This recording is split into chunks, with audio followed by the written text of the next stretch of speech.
Weekly market forecast के साथ एक मरतबा फिर मैं आपकी खिदमत में हाजिर हूँ। तो शुरू करते हैं अपनी वीडियो को, मिलते हैं एक छोटे से डिस्क्लेमर के बाद। मेरे साथ रहिएगा।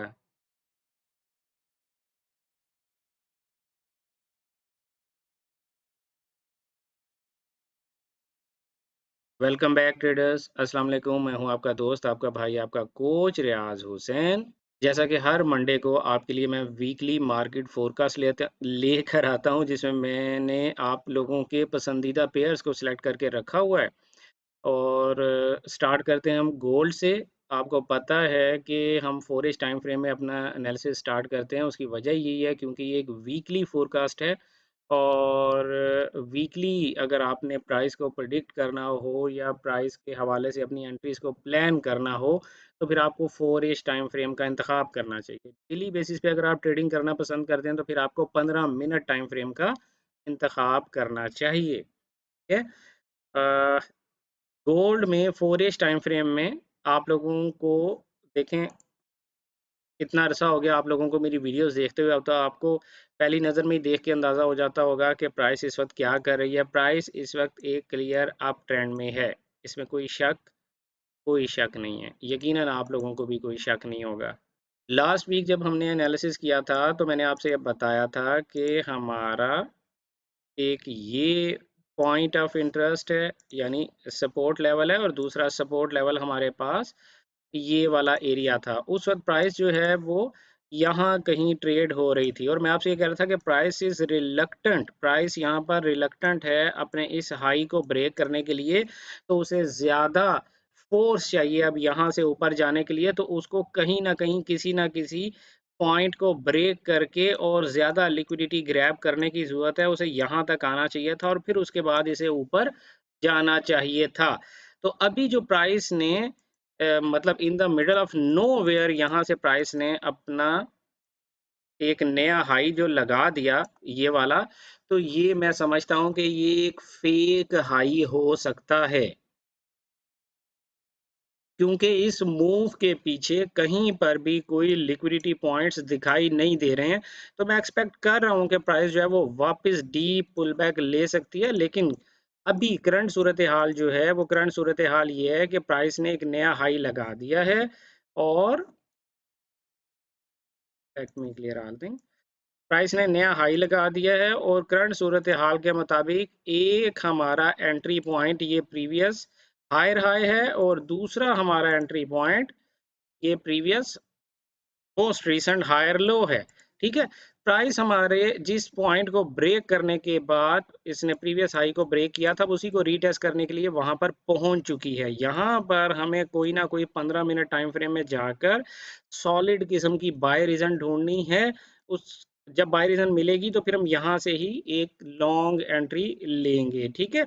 लेकिन अगर यहाँ पर प्राइस हमें कोई अच्छी सॉलिड बाय रीजन नहीं देती है, तो फिर हमारे पास दूसरा स्टॉप ये वाला पॉइंट है, जो कि तकरीबन 1931 से लेके 1941 डॉलर्स के दरमियान दरमियान है। यहाँ पर प्राइस आएगी तो फिर हमें यहाँ से फिर बाय ढूंढने की ज़रूरत है। बाय ढूंढने की ज़रूरत क्यों है? क्योंकि हमारा जो 4 टाइम फ्रेम का ट्रेंड है वो अप है। और जब तक प्राइस ये 1931 वाला एरिया ब्रेक नहीं करती, हमें इन एनी केस बाय ही ढूंढनी है। एक और बात मैं आप लोगों को ज़िम्नन यहाँ पर बताता चलूँ कि देखें, मैं अपने आपको पता है प्राइस एक्शन मास्टर कोर्स में मैं आप लोगों को ये बताया करता हूँ कि जो इंटरनल स्ट्रक्चर्स होते हैं, लाइक दीज वन, ये जो हमारे इंटरनल स्ट्रक्चर्स हैं ये ट्रेडेबल नहीं होते हैं। ठीक है। लेकिन किसी ख़ास सूरत हाल में ये ट्रेडेबल होते हैं। कब होते हैं? अब आपको मैं बताता चलूँ, ये देखें, आप इस इंटरनल स्ट्रक्चर को देखें जो प्राइस ने ये प्रीवियस हाई जब ब्रेक किया उससे पहले प्राइस ने यहाँ पर एक पॉज लिया। ये जो पॉज लिया ये एक ऐसा पॉइंट था जिसको प्राइस माजी में भी काफ़ी दफ़ा आप देखें रिस्पेक्ट दे चुकी है। तो ये कोई आम पॉइंट नहीं था, इसलिए प्राइस ने इसको ब्रेक करने से पहले यहाँ पर दोबारा रिस्पेक्ट दी। तो अब जबकि प्राइस ऊपर से नीचे की तरफ तशरीफ ला रही है, तो हमारे पास अब 3 पॉइंट ऑफ इंटरेस्ट हो गए हैं। पहला पॉइंट ऑफ इंटरेस्ट यही है जहाँ पर हमारा प्राइस इस वक्त ट्रेड हो रही है, और ये एरिया बनता है तकरीबन 1998 से लेके 2009 डॉलर्स के दरमियान दरमियान। अगर प्राइस इसको ब्रेक करती है तो दूसरा जोन हमारे पास ये वाला पॉइंट ऑफ इंटरेस्ट बनेगा। हम यहाँ से भी एक बाय एक्सपेक्ट कर सकते हैं जो 1982 से लेके 1987 डॉलर्स के दरमियान दरमियान है। और फिर तीसरा पॉइंट ऑफ इंटरेस्ट यानी सपोर्ट लेवल, क्योंकि अप ट्रेंड में हमने सपोर्ट लेवल्स ढूंढने होते हैं। तो तीसरा सपोर्ट लेवल हमारे पास 1931 से लेके 1941 डॉलर्स के दरमियान दरमियान है। यहाँ से हमें इन तीनों जोन्स से हमें बाय ही ढूंढनी है। गोल्ड का ट्रेंड सेल में कब कन्वर्ट होगा, कब ऐसा मौका आएगा कि अब हमें बाय नहीं ढूंढनी, हमें सेल ढूंढनी है, जब गोल्ड 1931 डॉलर को ब्रेक करेगा और इसके नीचे क्लोजिंग देगा, तब हम गोल्ड का ट्रेंड ये समझेंगे कि गोल्ड का ट्रेंड डाउन हो गया है। अदरवाइज गोल्ड का ट्रेंड जो है वो अप ही है। ठीक है, 1931 को ब्रेक करता है, इसके रीटेस्ट पे फिर हम यहाँ से कोई ना कोई सेल एंट्री फाइंड करने की कोशिश करेंगे। ठीक है, लेकिन अगर आप थोड़ी देर के लिए डेली टाइम फ्रेम में चले जाएं तो यहाँ आपको क्या दिखाई दे रहा है। डेली टाइम फ्रेम में प्राइस ने ये क्या बनाया है। अभी मैंने हाल ही में इसके बारे में एक वीडियो बनाकर अपलोड किया, अगर आपने वो नहीं देखी तो वो वीडियो ज़रूर देखिएगा, जिसमें मैंने बताया कि डोजी कैंडल्स को कैसे ट्रेड किया जाता है और डोजी कैंडल्स पर बनने वाली ट्रेडिंग अपॉर्चुनिटीज़ जो हैं वो बहुत आउटस्टैंडिंग हुआ करती हैं। तो यहाँ पर ये एक डेडली कम्बिनेशन बन गया है, तो इसके मुताबिक तो गोल्ड अच्छा खासा डिक्लाइन ले सकता है।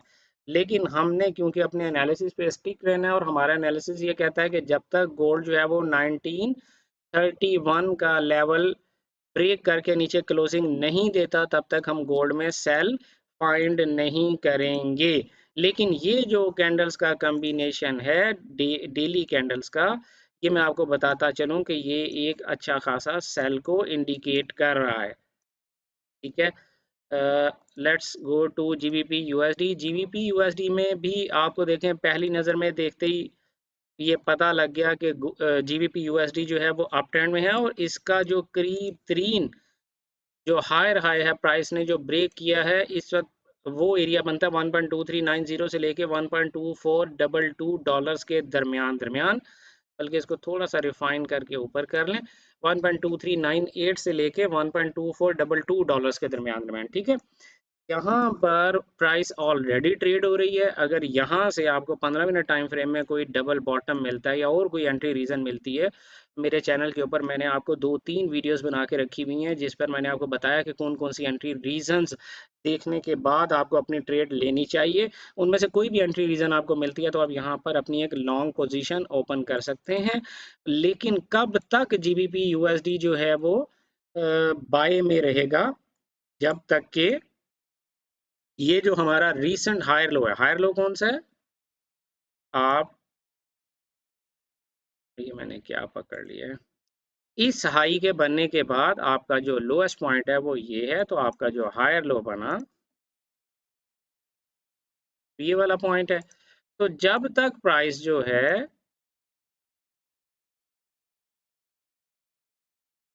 जब तक प्राइस जो है वो 1.2273 से लेके 1.2297 डॉलर से ऊपर ऊपर ट्रेड हो रही है, यानी प्राइस यहाँ से ब्रीच करके नीचे भी आ सकती है, यहाँ से फिर हमें बाय ही ढूंढनी है। अगर प्राइस इस एरिया को ब्रेक करके नीचे क्लोजिंग दे दे और फिर इसके रीटेस्ट पे हमें कोई सेलिंग अपॉर्चुनिटी दे, तो हम ये कंसिडर करेंगे कि जीबीपी यूएसडी का जो ट्रेंड है वो डाउन हो गया है। ठीक है, मैंने आपसे ये कहा था एनालिसिस करने से पहले आप लोग ये देखा करें कि आपके पास प्लेइंग एरिया कितना है, यानी आप एक बड़े टाइम फ्रेम में जाया करें और फिर जाकर देखा करें कि अगर मैं यहाँ से बाय एंट्री फाइंड करूंगा तो मेरी बाय एंट्री कितनी ऊपर तक जा सकती है। ठीक है, तो ये भी आप लोग देख लिए करें जाकर एनालिसिस से पहले। यूरो यूएसडी का जो ट्रेंड है वो भी ओबियसली अप ही है, और यहाँ पर ये वो पॉइंट है जिसको हाल ही में यूरो ने ब्रेक किया है। और ब्रेक करने के बाद, अच्छा यहाँ पर बड़ी एक इम्पॉर्टेंट बात मैं आप लोगों को बताता चलूँ। अभी थोड़ी देर पहले मैंने गोल्ड में भी शायद इस बात का जिक्र किया था कि आप ये देखें कि यूरो ने ये एरिया ब्रेक किया, लेकिन ब्रेक करने से पहले यहाँ यूरो ने किया क्या था, यहाँ पर यूरो ने इस हायर हाई से रेजिस्टेंस ली थी पहले। ठीक है, रेजिस्टेंस लेकर फिर इसे ब्रेक किया। तो आपको अगर सप्लाई और डिमांड के बारे में थोड़ा सा आइडिया है तो आपको पता होगा कि ये जो जोन बन गया, जिस जोन ने, ये वाला जो आपके पास एक एरिया बना जिसने इस रेजिस्टेंस को ब्रीच किया, ये जो आपके पास रेजिस्टेंस जोन था इसको ब्रीच करके एक नया हाई लगाया, तो यहाँ पर बायर्स ने बहुत ज्यादा अपनी इक्विटी स्टेक पर लगाई इस बाय को लगाने के लिए, इस नए हाई को लगाने के लिए। वापस मार्केट जब इस तरह की सिचुएशन बनती है तो आपको पता है, जिन्होंने मेरा प्राइस एक्शन मास्टर कोर्स किया उनको पता है कि फिर प्राइस के लिए यही वाला जोन जो है ज्यादा इफेक्टिव होता है बजाय वो प्रीवियस हायर हाई के। तो ऐसी सूरत हाल में जब प्राइस अपने एक नया हाई बनाती है और वापस नीचे रीटेस्ट करने आती है तो वो डिमांड जोन तक जाती है, प्रीवियस हायर हाई तक नहीं आती है, ठीक है। लेकिन यहाँ पर डिमांड जोन पर आने के बावजूद प्राइस एक नया हाई नहीं लगा सकी। This is very important point. Demand zone से प्राइस को एकदम शूट करके भागना चाहिए था, लेकिन वो नहीं भाग पाई, ना सिर्फ भाग नहीं पाई बल्कि वापस नीचे की तरफ तशरीफ लाई। अब हमारे पास सिर्फ एक ही होप है, सिंगल होप, वो ये कि प्राइस ने यहाँ से फिर रिजेक्शन ले ली। अगर प्राइस यहाँ से हमें अब दोबारा 15 मिनट टाइम फ्रेम में कोई अच्छी बाइंग अपॉर्चुनिटी नहीं देती, तो हमारे पास जो लास्ट होप है कि जिससे ऊपर ऊपर अगर यूरो रहेगा तो यूरो हमारे लिए बाय ही रहेगा। वो हमारे पास ये जो जोन बनता है, वो ये जोन बनता है $1.0739 से लेके $1.0767 के दरमियान दरमियान का ये जो जोन है। अगर प्राइस यहाँ से ब्रीच करके और नीचे आती है तो ये वो लास्ट जोन है जहाँ से हमें बाय फाइंड करने की जरूरत है। अगर यूरो इस जोन से भी ब्रेक करके नीचे आ जाता है, क्लोजिंग दे देता है, प्रॉपर क्लोजिंग देता है, प्रॉपर ब्रेक डाउन देता है, तो आपको फिर इसको सेल देखनी पड़ेगी। फिर आप ये समझेंगे कि इसका जो ट्रेंड है वो अप ट्रेंड से सेल में, डाउन ट्रेंड में कन्वर्ट होने जा रहा है। तो आप इसी के रीटेस्ट पे फिर कोई ना कोई सेलिंग अपॉर्चुनिटी फाइंड करेंगे, ठीक है। जीबीपी जेपीवाई का एनालिसिस मैंने अभी परसों अपलोड कर दिया, एक शॉर्ट वीडियो बना के मैंने आप लोगों के सामने उसे अपलोड किया था, तो आप वो वीडियो ज़रूर देख लीजिएगा। मैं दोबारा उसका एनालिसिस यहाँ पे नहीं कर रहा हूँ। यूएसडी जेपीवाई की तरफ जाते हैं। देखें, यूएसडी जेपीवाई में जब लास्ट में मैंने एनालिसिस किया था तो मैंने आपको बताया था कि यूएसडी जेपीवाई का ये लास्ट लोअर हाई है, जिसको प्राइस ने एक ही दफ़ा ब्रीच किया और वापस अंदर एंटर हो गई। तो मैंने आपको ये बताया था कि एक दफ़ा का ब्रीच जो है वो आप लोगों को पता है। खासतौर पे मैं अगेन वही बात कहूँगा, अगर आप लोगों ने मेरा वो कोर्स कर रखा है तो आप लोगों को पता है कि one time breach is acceptable और हमारा जो ट्रेंड है वो स्टिल डाउन ही है। यूएसडी जेपीवाई का जो ट्रेंड है वो स्टिल डाउन ही है, इसका ट्रेंड अप नहीं है, क्योंकि इसने लोअर हाई को एक ही दफा ब्रीच किया है और दोबारा एक नया हाई नहीं लगा सका है। सेम सिचुएशन जो अभी हम देख रहे थे यूरो यूएसडी में कि प्राइस ने अपने लोअर हाई से एक दफा रेजिस्टेंस ली और वापस इसे ब्रेक किया, तो ये वाला जो जोन हमारे पास बनता है, मैं यहाँ पर एक प्रॉपर जोन बनाता हूँ। एक तो ये आपका बनता है जनाब प्रीवियस लोअर हाई, ठीक है। दूसरा आपका ये जोन बनता है जनाब डिमांड एरिया। डिमांड एरिया क्यों? क्योंकि यहाँ से इसको रेजिस्टेंस जब मिली तो इस यहाँ पर इतनी डिमांड क्रिएट हुई कि उसने प्रीवियस लोअर हाई को ब्रेक कर दिया, ठीक है। तो ये हमारे लिए डिमांड एरिया था, लेकिन क्या हुआ, प्राइस ने इस डिमांड एरिया से एक नया हाई नहीं बनाया। जो भी मैं यूरो के केस में आपको बता रहा था कि प्राइस ने यहाँ पर एक नया हाई नहीं बनाया, तो क्या हुआ, देखें कि प्राइस ब्रेक थ्रू कर गई, प्राइस ने ब्रेक डाउन किया और अब इसी डिमांड एरिया को रीटेस्ट करने के लिए आई है। अब हमारे लिए पहला पॉइंट ऑफ इंटरेस्ट यही है कि हम यहाँ से कोई ना कोई सेलिंग अपॉर्चुनिटी फाइंड करेंगे। वैसे तो प्राइस ने छोटी छोटी आप देखें कैंडल्स बनाना यहाँ पर शुरू कर दी है 15 मिनट टाइम फ्रेम में, यकीनन आपके पास यहाँ पर कोई ना कोई सेलिंग अपॉर्चुनिटी आपको मिल जाएगी। अगर यहाँ से नहीं मिलेगी तो ये जो प्रीवियस लोअर हाई है यहाँ से आपको कोई ना कोई सेलिंग अपॉर्चुनिटी मिल जाएगी।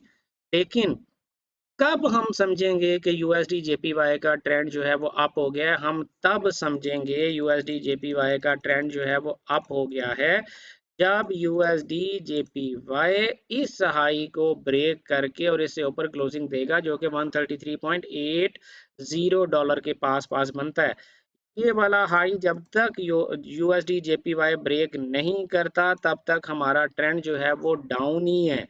हमने USD JPY में सेल ट्रेड ही फाइंड करनी है। Let's go to BTC USDT। BTC USDT में अच्छा देखेंगे लास्ट टाइम का जो मैंने एनालिसिस आप लोगों के साथ अपलोड किया था ये वही चार्ट पे मैंने मार्किंग कर रखी है। आप ये देखें कि BTC USDT के मैंने आपको बताया था कि ये प्रीवियस लोअर हाई था और हायर हाई था और ये नया हाई उसने जो लगाया वो इसको ब्रेक ही नहीं कर पा रहा। तो ये एक साइकोलॉजिकल जोन बन गया है ट्रेडर्स के लिए। वो इस जोन के पास जब भी प्राइस जाती है, अब ये देखें लास्ट टाइम भी अभी ये 5 अप्रैल को यानी 3-4 दिन पहले 5 दिन पहले ये प्राइस यहाँ पर आई, फिर लोगों ने अपनी पोजीशंस जो हैं वो क्लोज करना शुरू कर दी। तो मैंने आपसे अर्ज किया था जब तक प्राइस ये 28,800 या इसको अगर मैं प्रॉपरली अपने हाई को मार्क करूं तो ये एरिया बनता है तकरीबन 29,200 डॉलर के पास का।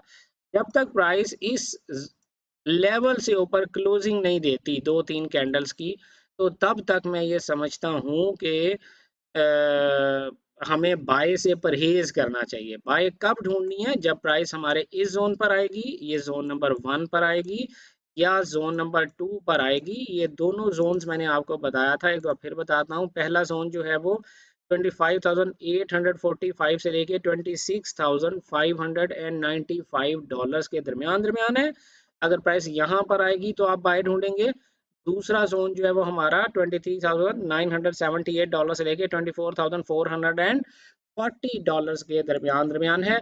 जब तक ये BTC USDT 23,900 से ऊपर ऊपर ट्रेड हो रहा है तब तक हमारा ट्रेंड अप ही है। हमें बाय ट्रेड ही फाइंड करनी है, हमें सेल ट्रेड फाइंड नहीं करनी।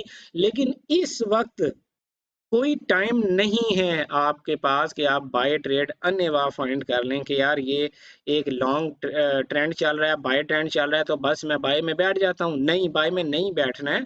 हमने आपको पता है कि ट्रेड तभी करनी होती है जब प्राइस किसी ना किसी हमारे पॉइंट ऑफ इंटरेस्ट पे आती है जिसे हम सपोर्ट या रेजिस्टेंस लेवल्स कहते हैं। तो जब तक प्राइस हमारे इस सपोर्ट लेवल पर ना आए या इस सपोर्ट लेवल पर ना आए हम बाय नहीं करेंगे। या तीसरी सूरत यह है कि प्राइस इस लेवल को ब्रेक करे, ये जो 29,000 डॉलर वाला जो लेवल है इसको ब्रेक करके ऊपर क्लोजिंग दे और फिर हम इसी के रीटेस्ट पर बाइंग अपॉर्चुनिटी फाइंड करेंगे। तो ये था हमारा मार्केट एनालिसिस जो हमारी अपनी सोच के मुताबिक था, जो कि ठीक भी हो सकता है, जो कि गलत भी हो सकता है। और सारे एनालिसिस हर दफ़ा ठीक होंगे ऐसा कतई ज़रूरी नहीं होता है और कभी होगा भी नहीं कि मेरी आपकी सारी बातें जो हैं वो सच साबित होने लग जाएं। हम मार्केट को एनालाइज कर सकते हैं लेकिन मार्केट को 100% प्रेडिक्ट नहीं कर सकते, हम नजूमी नहीं हैं। मार्केट इससे 180 डिग्री या चले आप यूँ कहें कि मार्केट इससे 90 डिग्री रिवर्स में भी जा सकती है। जो जो बातें मैंने यहाँ पर डिस्कस की हैं मार्केट बिल्कुल इसका 100% उलट भी कर सकती है। लेकिन हम उम्मीद करते हैं कि मार्केट ऐसे ही बिहेव करेगी जैसे हम एक्सपेक्ट कर रहे हैं। मिलते हैं नई वीडियो में किसी नए कंटेंट किसी नए कॉन्सेप्ट के साथ। तब तक अपना ख्याल रखिएगा। Good luck, happy trading.